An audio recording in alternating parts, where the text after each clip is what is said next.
लोकसभा निवडणुकीसाठी महायुती आणि महाआघाडीच्या जागा वाटपाचा तिढा अजून सुटला नसल्यानं अनेक लोकसभा मतदारसंघात संभ्रमाचं वातावरण आहे।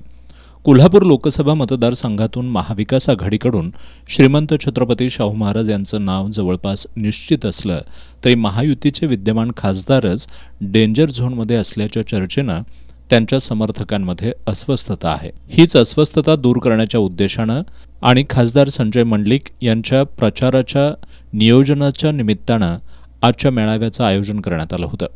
या मेळाव्यात मुरगुडचे माजी नगराध्यक्ष, शिंदे गटाचे जिल्हाप्रमुख राजे खान जमादार, माजी नगरसेवक नंदकुमार मोरे, कोल्हापूर जिल्हा परिषदेचे माजी उपाध्यक्ष सर्जेराव पाटील, रामसिंग राजपूत, सुधीर विरंजे, दत्ता उगले आदींनी मनोगत व्यक्त करत खासदार संजय मंडलिक यांच्या उमेदवारीबद्दल ज्या चर्चा सुरू आहेत त्या तथ्यहीन असून विकास कामांच्या जोरावर खासदार संजय मंडलिक यांना पुन्हा एकदा खासदार करू असा निर्धार व्यक्त केला।